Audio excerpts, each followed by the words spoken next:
Assalamualaikum warahmatullahi wabarakatuh. Salam sejahtera bagi kita semua. Apa kabar Anda semua? Mudah-mudahan sehat walafiat semua ya. Pada kesempatan kali ini, izinkan saya, Voli Mulyawati Jayawinata, untuk memberikan informasi kepada Anda semua mengenai tips menjaga kesehatan gigi dan mulut pada anak balita. Saya adalah seorang dokter gigi yang bekerja di salah satu rumah sakit daerah di Provinsi Banten, dan saat ini saya sedang menjalani studi mengenai Magister Administrasi Rumah Sakit di Universitas Respati Indonesia Jakarta. Topik perbincangan kita kali ini adalah mengenai tips menjaga kesehatan gigi dan mulut pada anak balita, di mana berdasarkan hasil rilis Kesdas tahun 2018, angka kejadian gigi berlubang pada anak-anak itu sangat tinggi. Hanya sekitar 7% saja anak Indonesia bebas karies. Coba bisa dibayangkan seberapa banyak, menurut saya hampir sebagian besar anak-anak di Indonesia itu mempunyai gigi berlubang, minimal satu gigi berlubang di dalam rongga mulutnya. Karies atau gigi berlubang adalah kerusakan jaringan pembentuk gigi akibat dari proses bakteriologis sehingga gigi tersebut menimbulkan lubang. Pada anak-anak, biasanya gigi berlubang disebabkan oleh satu, kurangnya proses pembersihan secara mekanis. Artinya anak-anak belum secara maksimal dilatih membersihkan giginya menggunakan sikat gigi, sehingga pembersihan giginya itu kurang maksimal. Yang kedua, makanan dan minuman. Makanan dan minuman anak-anak biasanya cenderung pada manis, permen, coklat, kemudian makanan-makanan yang mengandung gula. Kemudian yang ketiga yaitu waktu atau prosesnya.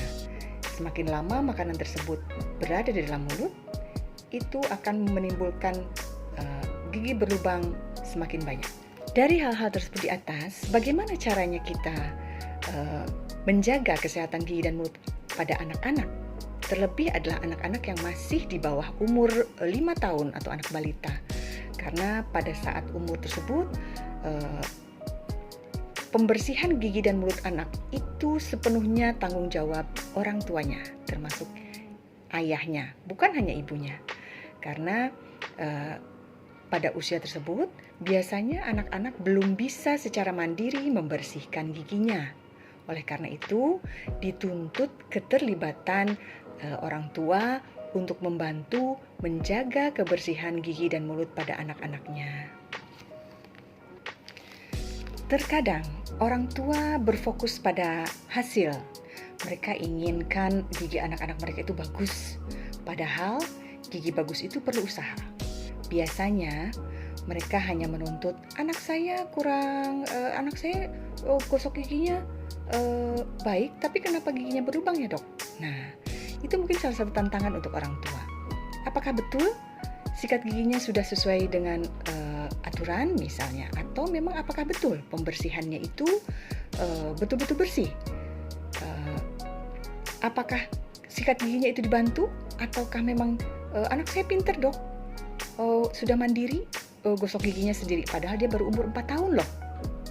Memang betul kemandirian itu bagus, tapi untuk anak di bawah usia 5 tahun, kemandiriannya harus dalam tanda kutip. Jadi kemandirian tersebut harus selalu dibarengi dengan monitoring lah istilahnya ya, monitoring orang tua. Jadi boleh kita memberikan suatu latihan kepada anak untuk menjadi mandiri dengan menyikat gigi sendiri, tapi pada akhirnya kita harus melihat hasil dari apa yang sudah mereka kerjakan. Jadi mungkin dengan kerjasama seperti itu bisa jadi proses pembersihan giginya dalam hal ini adalah proses menyikat giginya itu bisa terdeteksi oleh kita. Apakah memang masih ada sisa kotoran ataukah belum? Mengenai makanan, wajib kita batasi memang kalau untuk terutama untuk gula. Karena sebagian besar anak-anak adalah penyuka gula. Jadi bukan tidak boleh kita memberikan anak-anak makanan yang mengandung gula, tetapi batasi itu. Jadi kalau ingin anak-anak kita giginya bagus, perhatikan asupan makanan terutama gula bagi rongga mulutnya ya, kesehatan rongga mulutnya gitu. Sering saya mendapat pertanyaan dari terutama ibu-ibu, "Dok, bagaimana cara membuat anak-anak itu rajin sikat giginya? Susah sekali diajak sikat gigi, Dok." Nah, itu sebetulnya tantangan buat ibu, karena biasanya anak-anak itu dalam melakukan suatu kegiatan itu bisa berupa modeling. Artinya, berikan contoh pada mereka. Berikan contoh bagaimana cara menyikat gigi, bagaimana cara menyikat gigi yang baik, kemudian kapan saja waktunya sikat gigi, itu bisa ibu contohkan. Jadi misalnya sikat gigi yang baik adalah dengan caranya memutar misalnya. Bila anak-anak belum bisa mengikuti kegiatan secara memutar, ya tidak apa-apa. Minimal pun dia sudah tahu dan sudah melihat bagaimana cara ibunya membersihkan giginya. Kemudian waktunya jangan lupa.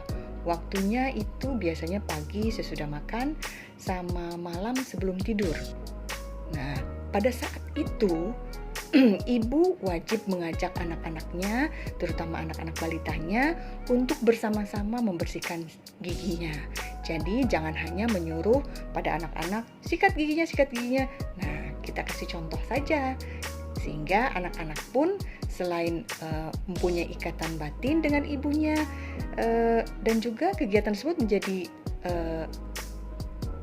fun gitu untuk anak-anak, sehingga proses menjaga kesehatan gigi dan menjaga kesehatan gigi dan mulutnya itu bisa terus dilakukan.